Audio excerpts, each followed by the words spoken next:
Hey folks, welcome to my first trip outside of the summer holidays. The stress, the crowding, it's not over, but it feels like it's over, so that's positive.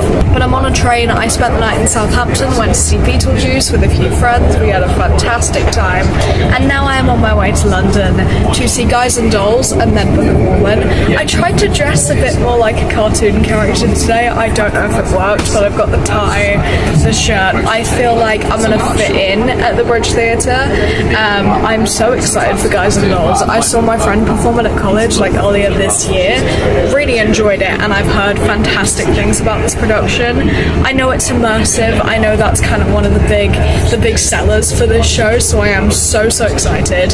Bought my tickets during London Theatre Week too, so I got like a £120 seat for 50 quid. How good is that? And then Mormon in the evening. I am not sitting front row, but my god, I wish I was. I just feel like I need to cut back on how many times I sit front row at this show because it's becoming a problem. This was going to be my last time at Mormon before the cast change in about a month. Things happened.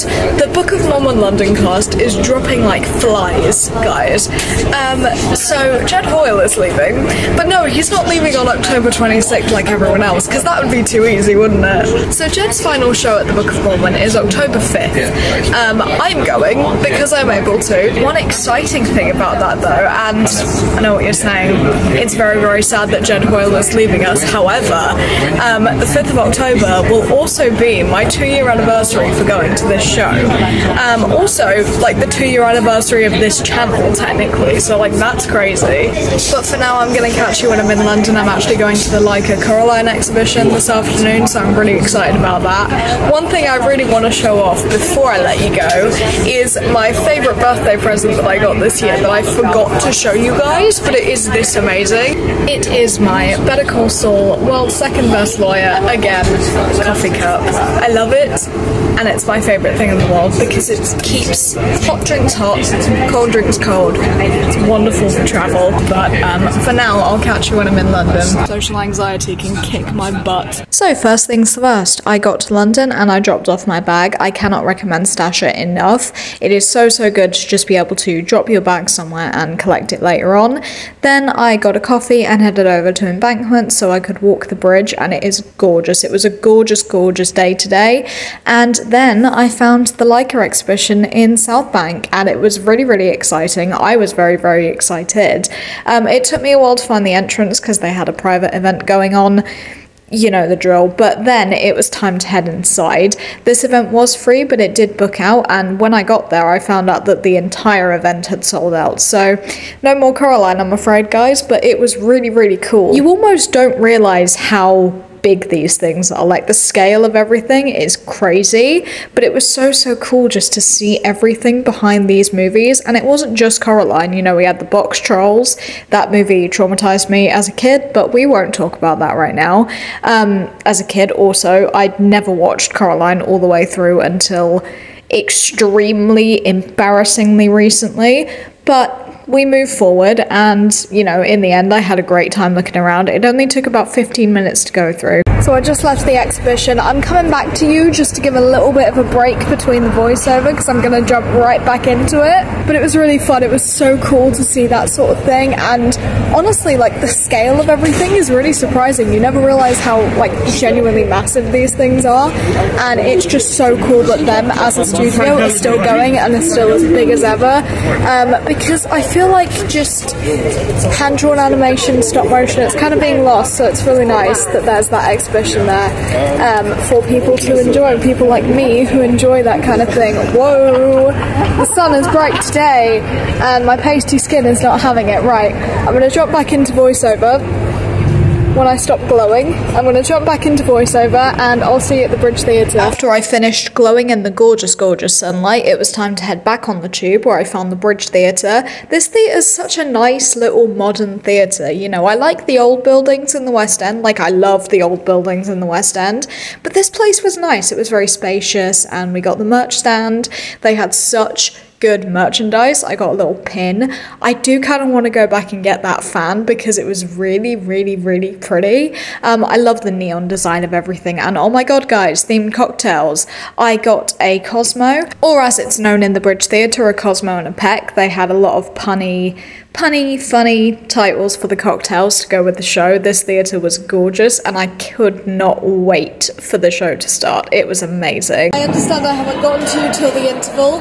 I'm in the auditorium right now. It's absolutely amazing. I'm going to find somewhere a little bit quieter than what is out here right now to do a proper little chat with you guys because I'm having an amazing time. I promise that for my interval chat I will get somewhere quieter, but guys, are you fucking kidding me? So guys, I have indeed picked up another drink.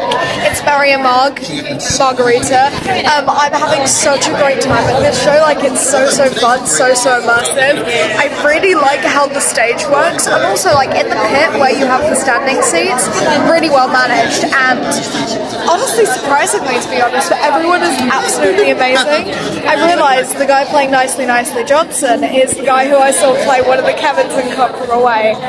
It's always nice to see performers that I've seen before, and I'm just having a fantastic time. It is so good, and I think I'll see you afterwards because I'm just filled with so much excitement right now that I cannot speak. I'm at that point where I'm like, this is so cool. So I'll see you afterwards. Maybe I'll try and do a bit more talking there. But yeah, I'm gonna go, and I'm gonna really enjoy Act 2, and I will see you later.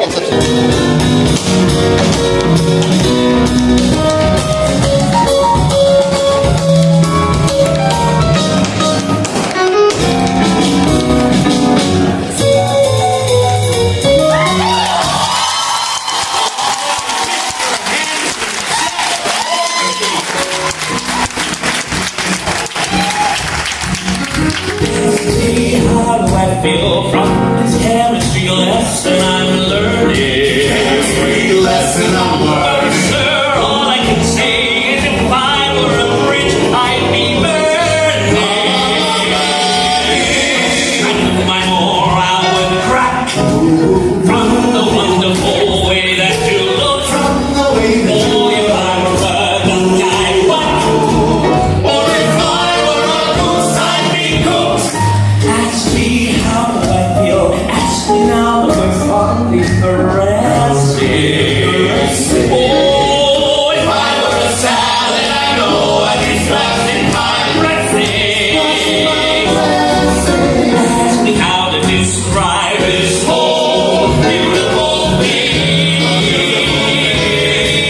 Well, if I were a bell, I'd go ding dong, ding dong, ding dong,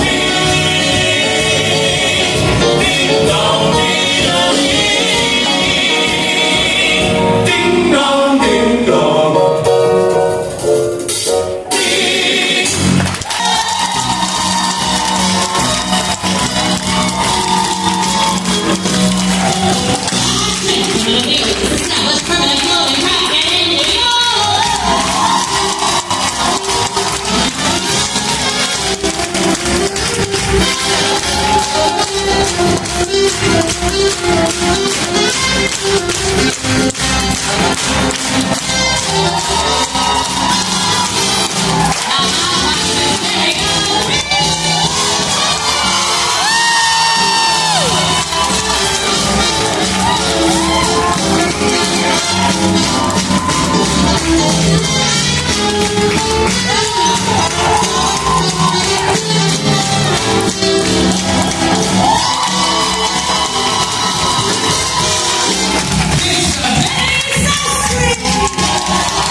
you can tell that was really fun, can't you? I'm a little bit tipsy, I will say. I probably won't have a drink at moment or anything, but I will be going to get something to eat soon because I am starving, and then I'll be heading to the Prince of Wales Theatre, so I will see you there, where I am sat in the dress circle for like the first time in ages, so I'm really excited. I'm row B11, I think it is, but we'll see when we get there, and I'm really excited. I heard just from the grapevine that Jed McKinley had been a thing maybe like 2 nights ago, and maybe I'm kind of hoping that I get to see him a third time as McKinley. But also another exciting bit of news, I cannot remember his name for the life of me at the minute because I just found out about him, but I'll pop his name here. He is the new Cunningham understudy, and he, like me, is a transgender man, and I don't know why, that just makes me so happy, and he made his debut a couple days ago. Now, I love Connor to bits. Connor Pearson is the Cunningham for me. He's my Cunningham.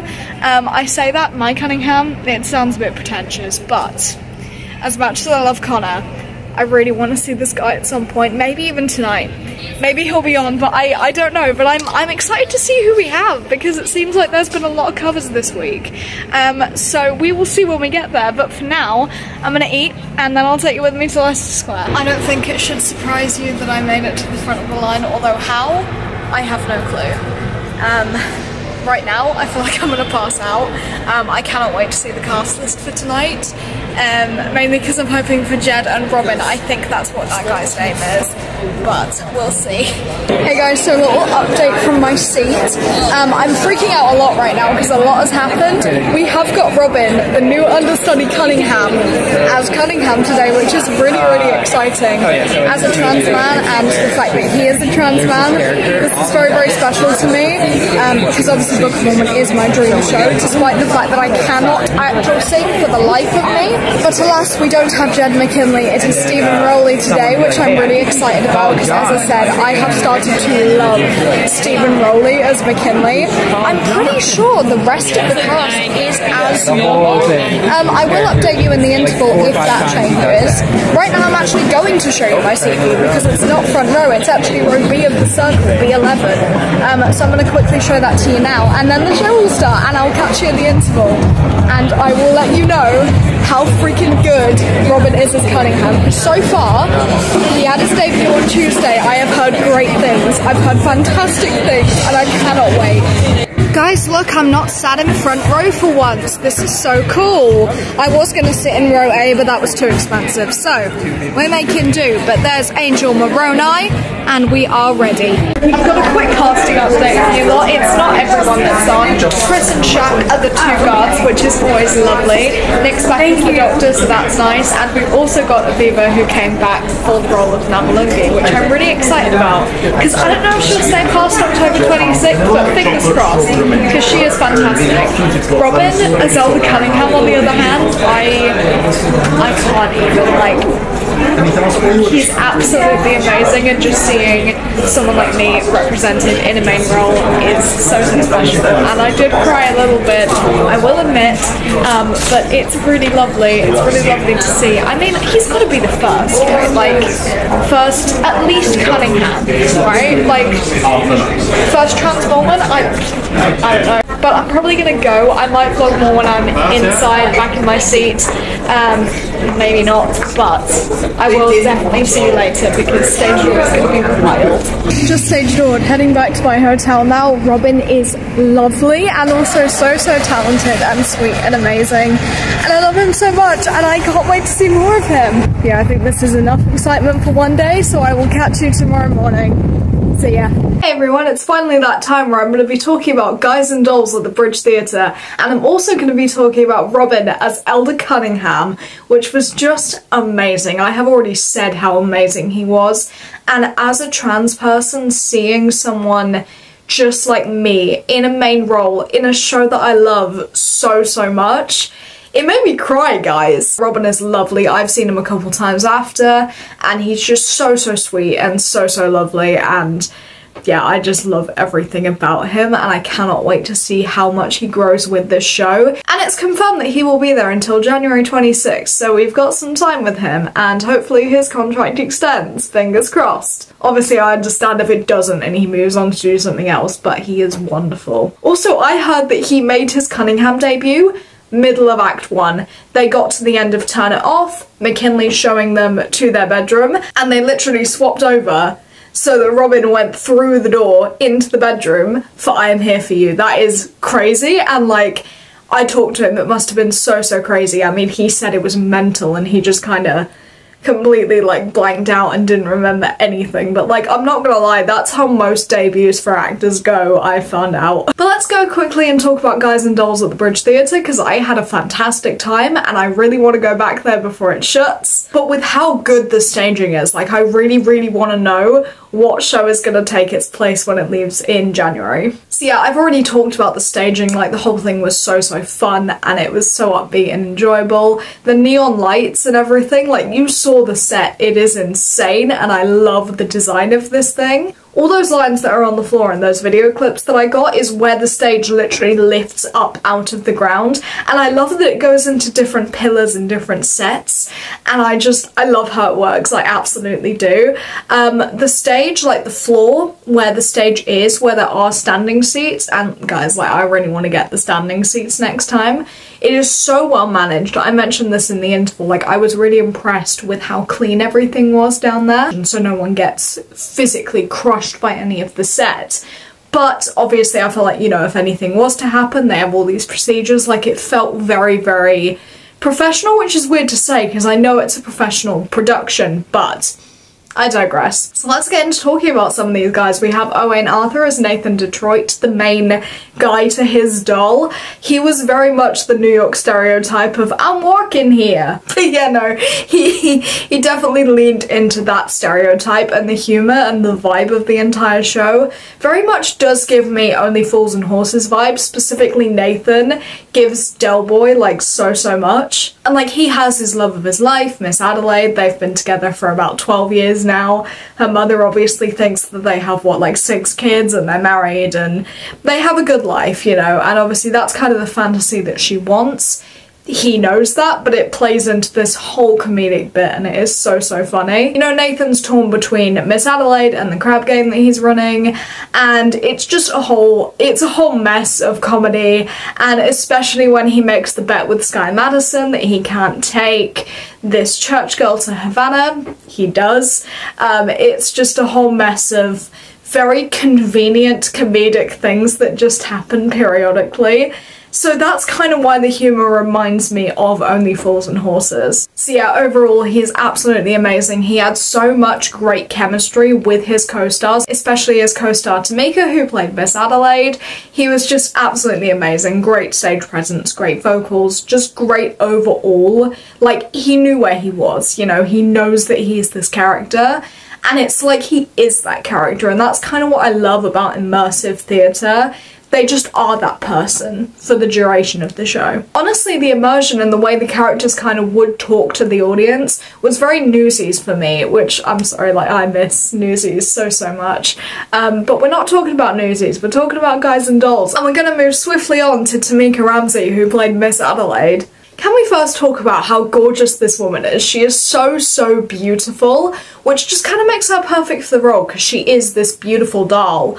I don't know where that came from. She is this beautiful woman. She has such a great presence. Like, she knows she's the centre of attention, and that's what I love about her. She's very confident, very sassy, witty, and sexy. But you know, beneath all of that, she does really want Nathan to just be a better person. Which is nice, because at first I suppose your kind of first thought about her is that she's kind of just a pretty dumb blonde, and that's kind of the only reason Nathan really fell for her, but obviously it's not, you know, he sees a lot in her, and she's very kind as well, she's very compassionate, especially to Sarah, who is the mission doll who Sky takes to Havana.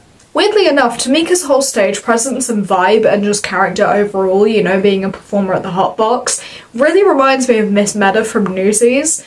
I'm mentioning Newsies again, it's very important to me. But yeah, she had killer vocals, she was so attractive, and all her costumes were absolutely stunning. Same thing that I said with Owen, she just had such great chemistry with him on stage as his partner, and she was just amazing. Gina Beck and George Lonides played Sarah Brown and Sky Mattison. These two are wonderful, they're kind of the main couple of the show besides Nathan and Miss Adelaide. Sky is obviously the one that takes Sarah Brown to Havana because of the bet that he made with Nathan that he couldn't do it. What I like about it when Sarah, this mission girl who has pretty much only known the church for her entire life and is in New York to try and turn these sinners around, when she is in Havana and she is having a fantastic time, none of it feels forced, you know, she is doing all of it on her own accord, and that just, especially when she lets her hair down and really gets into it, like, she is having the best time and she just feels free for the first time. Sarah's role essentially in the show is to bridge the gap between the mission that is going on in New York and the guys with their crab game. Especially because after going to Havana, quite literally letting her hair down, getting a bit drunk, having a party, her faith isn't lost, you know, she's still very much loyal to the mission and the church. But she is a changed person after it, you know. She feels very, you know, she feels like her own person. She feels very free within herself, and it just kind of makes her relationship with Sky bloom naturally, which I like. I like that it's not forced. First time they ever kind of have their moment of I like you, it's when Sky corrects their banner by saying that it's from the wrong section of the Bible. I don't know how the Bible works, but you get what I mean. He corrects them, and she's really impressed that he knows the Bible. But, you know, it kind of shows that Sky isn't disrespectful and he's not forceful. And, you know, he's not malicious, he doesn't have bad intentions with her. Sky is very down to earth, he's very witty, charming, he has such a devotion to Sarah, and both of them, their chemistry on stage was absolutely amazing, and both of them had amazing vocals, you know. And also, one thing is Sky's general reaction when Sarah first really lets her hair down in Havana, you know, like, he just falls in love with her all over again, you know. He sees a girl who's kind of been trapped all her life, and the fact that he has set her free is just something that really resonates within him. Yeah, these two are great. I absolutely love them. Lastly, I want to talk about John Hume, who I saw as Kevin in Come From Away. I think it's Kevin J. I saw him in Come From Away, anyhow, in London when it closed.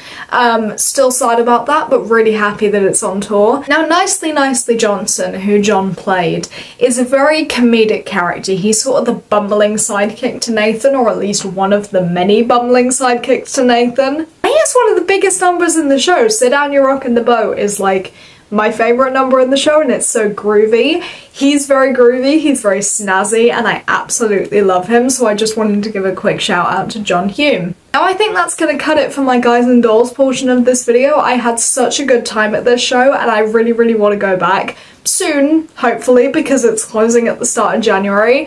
But we'll get there, we'll figure it out. Other than that, this show was incredible and I cannot wait to see it again. But now we're going to move swiftly on to speaking a little bit about Robin in the Book of Mormon. So quickly, just a little bit about Robin as Elder Cunningham. I absolutely loved him. I've said this so many times. He was absolutely amazing. He was very energetic, very silly, very sort of like clumsy, bumbling sidekick, but he was so good. His comedic timing and his rendition of Man Up and Baptize Me were just absolutely to die for. And I know he's got some dates coming up in November, which I'm going to try and make it to one of his confirmed dates because I just really want to see him again. But yeah, I saw him with Blair and he had such a great stage relationship with Blair. It was absolutely incredible. And apparently he's performed with Ben and also Stephen Rowley, which is absolutely amazing. Just to know that in his first few days he's already been through like the entire cast. And obviously he did get to perform with Jed McKinley on the Wednesday when he made his debut, which has got to be insane. Like, that is insane. But I loved him. He's like the perfect Elder Cunningham. He's very much like silly, and that's what I love in an Elder Cunningham. Obviously I want to see him grow with the role. I want to see him really get into his version of Cunningham, because right now it's very much kind of like Connor's, which does make sense, obviously, because he's probably very familiar with Connor's Cunningham, but I want to see him make it his own, which is why I really want to go to one of his performances in November, just to see how he's getting on. It's the same thing I said with Stephen McKinley, you know, he just kind of needed to get into the role and really make it how he saw fit. And I'm just really excited to see him grow with the show and the role and just everything and everyone there. It's really exciting that we've got a new cover Cunningham. And while there are some new casting announcements for the Book of Mormon UK, I'm going to wait till the next video because it's a bit more appropriate to talk about that stuff. And I'll see you in the next one, where it is Jed Hoyle's final show in the Book of Mormon. And it's a sad one, guys. It's a really sad one, but I'll see you there.